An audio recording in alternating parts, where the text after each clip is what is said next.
మాట పలుకు తెలియనిది మాటున ఉండే మూగమది కమ్మని తలపుల కావ్యమయే కవితలు రాసే మౌనమది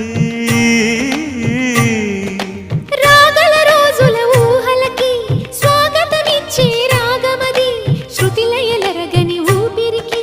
స్వరములు కూర్చే గానమది ఋతువుల రంగులు మార్చేది కల్పన కలిగిన మది భావం బ్రతుకును పాటగా మలిచేది మనసున కదిలిన మృదునా